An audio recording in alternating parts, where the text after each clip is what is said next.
لو حابين ان انتوا تحلوا كده بعد الفطار بحاجة حلوة جديدة ومختلفة، وكمان ما يبقاش فيها كمية شربات كبيرة قوي ولا كمية سمنة ولا زبدة كتير، يعني اقتصادية وفي نفس الوقت مش هنقول عليها صحية، ولكن هتبقى بأقل نسبة من الشربات او السكر وكمان من السمنة.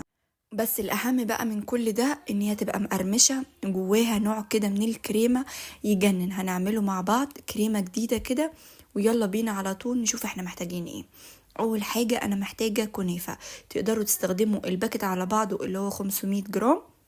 لو انتوا حابين ان انتوا تعملوها مثلا كمية اكبر من اللي قدامكم، انا هستخدم نص الكمية وبس كده. هقسم القطعة اللي قدامكم دي لاتنين، وطبعا هي تبقى مجمدة، وده طبعا احنا محتاجينه. ولكن انتوا لو عندكم الكنافة فريش بتحطوها في الفريزر شوية كده، او ممكن تجيبوها من بالليل وتاني يوم تشتغلوا فيها. ببدأ ان انا بفتتها بايديا بكل سهولة من غير اي كبة ولا اي حاجة، ولكن لو عايزين تسرعوا الموضوع تستخدموا كبة عادي. هفتتها زي ما انتم شايفين كده، ودي تقريبا ربع كيلو من الكنافة.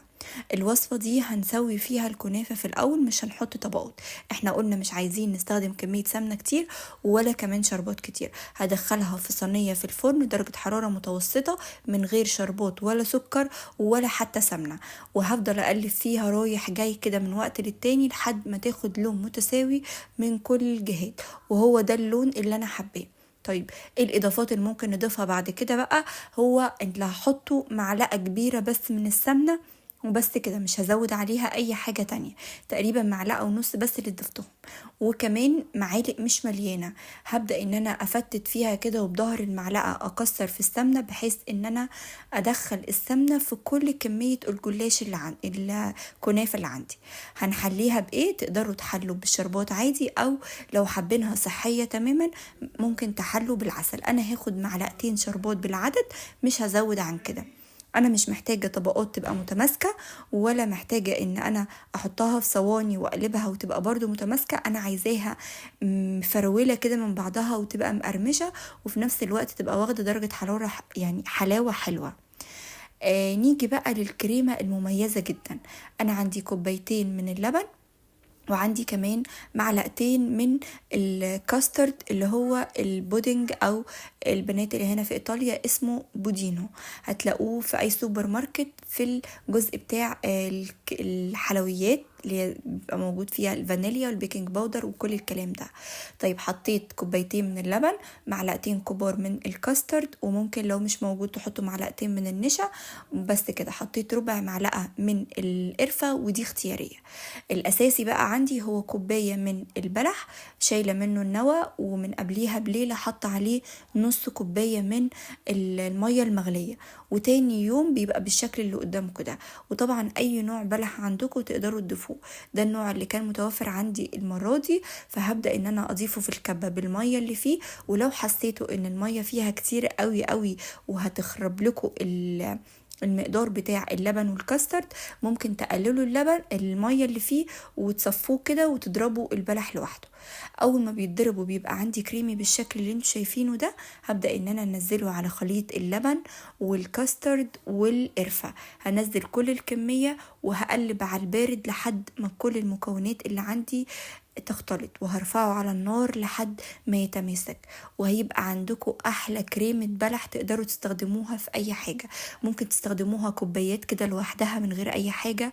لو عندكم كنافة ممكن تحطوا الكوبايات دي وعليها شوية من الكنافة المقرمشة او جلاش مقرمش.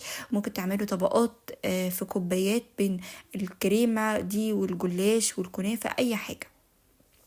نيجي بقى الخطوة اختيارية ولكن انا بحب اعملها، وهي كريمة جبنة.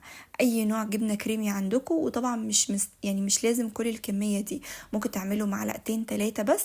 حطيت عليهم معلقة سكر ستيفيا او اللي هو بيبقى دايت، وممكن برضو تحطوا معلقة دبس تمر، ممكن تحطوا معلقة عسل، ممكن تحطوا معلقة سكر عادية بقى.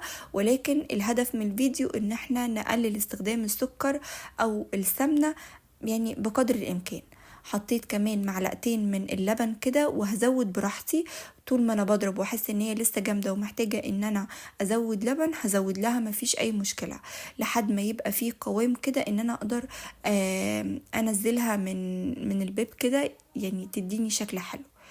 بس كده. وكمان حطيت عليها باكت فانيليا بيديها ريحة حلوة قوي. طريقة التحضير بقى في اي صينية عندكم، لو انتم مش عايزين تقلبوها ممكن تحطوها في اي بايركس صغير حسب كمية الكنافة اللي عندكم. بس الكنافة دي اللي احنا عملناها 1/4 كيلو هتتعمل في بايركس صغير، مش هتبقى في بايركس كبير. ولكن انا حبيت ان انا اقدمها في طبق منفصل، فجبت اي صينيه صغيره عندي كده او اي قالب صغير عندي وما يبقاش غويط قوي عشان ما ياخدش كميه كنافه كبيره.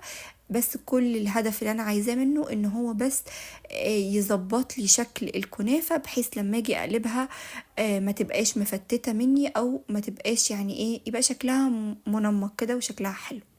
كل اللي انا هعمله ان انا هحط شوية من الكنافة اللي احنا حمرناها في قلب القالب ده، وحطيت كمان ورقة بلاستيك راب من تحت كده، بحيث ان انا اسهل على نفسي والحاجة ما تلزقش. وهبدأ ان انا اديها طبطبة بسيطة كده وبس كده. هحط بقى بقية الكريمة، وبعد كده الطبقة التالتة من الكنافة.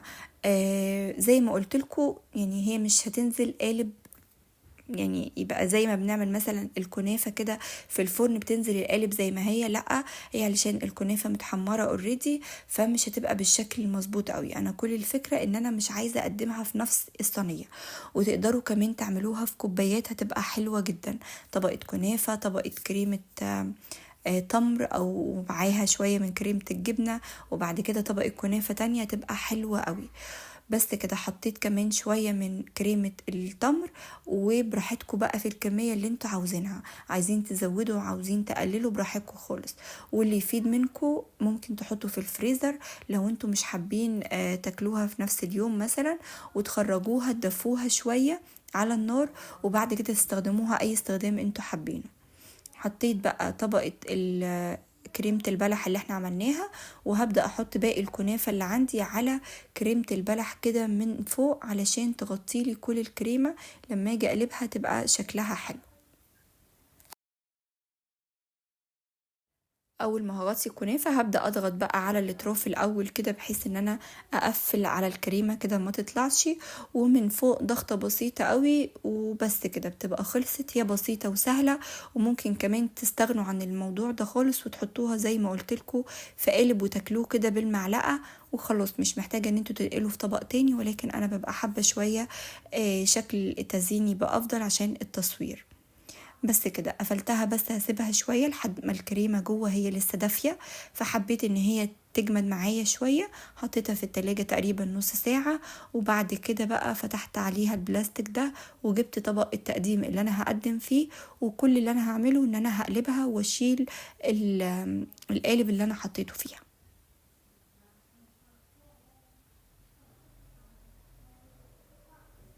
بس كده برفعها، ومش عايزة اكتر من كده. وهبدأ بقى ان انا احط عليها الصوصات. لو لقيتوا ان الاطراف بتاعتك مثلا مش مظبوطة او جاية معوجة تقدروا تعدلوها بايديكم، مفيش اي مشكلة.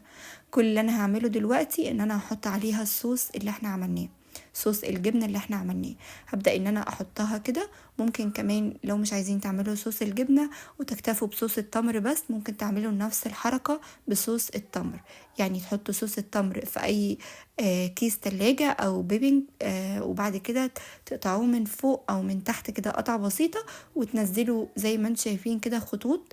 وبس حبيت ان انا احط عليها من بره اي حاجة يعني توحي بقى بالكريمة اللي جوه، فحطيت تمراية كده ورشة أخيرة من شوية كده من الفستق بيديها لون حلو قوي. وبس الوصفة خلصت، بسيطة وسهلة وجديدة كمان، وطعمها حلو جدا. وأهم من كل ده إن هي خفيفة، وهناكل فيها براحتنا مع كوباية قهوة كده أو كوباية شاي، من غير ما نأنب ضميرنا ومن غير ما نتخللها 3-4 كيلو كده بس عشان قطعة كنافة أو قطعة جلاش.